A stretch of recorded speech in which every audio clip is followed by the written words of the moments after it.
Malala's magic pencil. Do you believe in magic?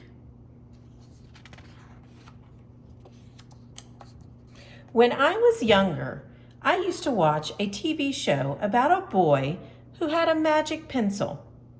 If he was hungry, he drew a bowl of curry and it appeared.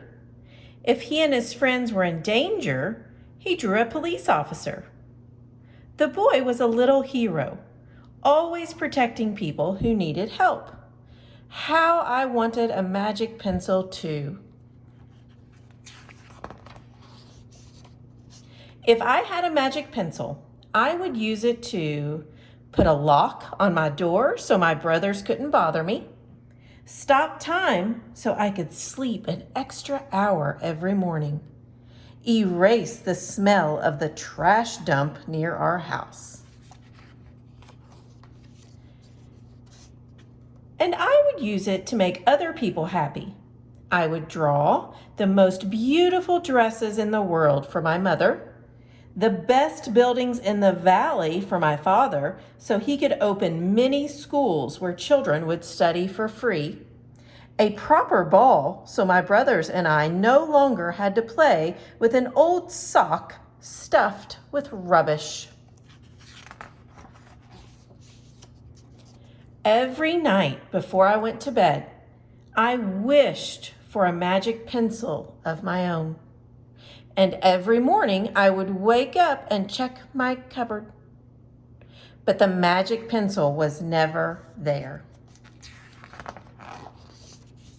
One day I was throwing away potato peels and eggshells at the dump. I was wrinkling my nose, swatting away flies, and making sure I didn't step on anything dirty in my nice shoes when I saw a girl about my age sorting trash into piles. Nearby, boys were fishing for metal scraps using magnets on strings. When my father returned home from work, I told him what I'd seen. It made him sad. "Abba," I said. "Yes, Janny," he said back. I always liked when he called me dear one. "Why haven't I seen that girl in my class?" "Because," he said, but he didn't finish right away. "Because, Janny, in our country, not everyone sends their daughters to school, and some children must work to support their family. Those boys will sell the metal scraps they find. If they went to school, their families would go hungry. School was my favorite place, but I had never considered myself lucky to be able to go." My father had always said, "Malala will live free as a bird." Now I wondered how free I'd truly be. That night, I thought about families who didn't have enough food, and the girl who couldn't go to school, and even about how, when I was older, I would be expected to cook and clean for my brothers, because where I came from, many girls weren't allowed to become what they dreamed of.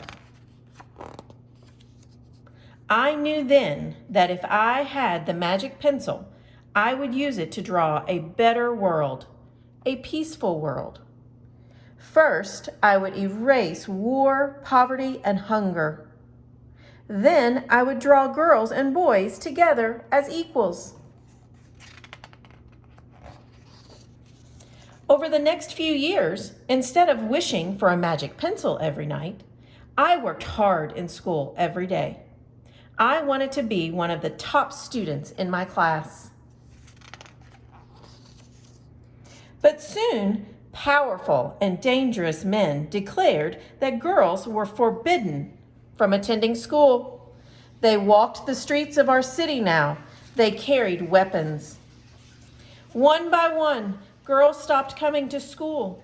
"Abba, where are all the students?" "They don't feel safe here anymore, Janny." How could a few men stop all the girls in our valley from going to school? If more people knew what was happening to us, I thought, they might help.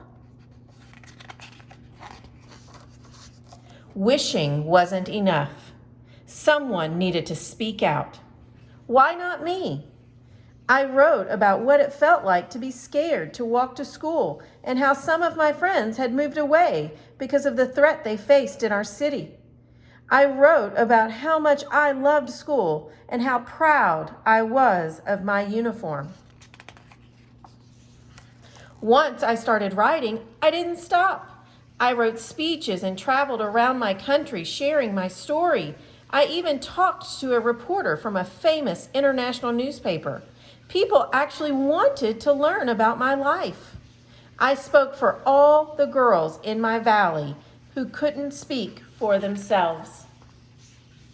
My voice became so powerful that the dangerous men tried to silence me, but they failed. And now my voice is louder than ever. Louder because people have joined me, and together we make a chorus, standing up for what we believe. We raise our voices for those in need, help people in danger even if they are an ocean away. Think of the world as a family. Do you still believe in magic? I do. I wrote alone in my room, but people all over the world were reading my story. Millions now know it and help me spread my message of hope. I had at last found the magic I was looking for in my words and in my work. I am Malala.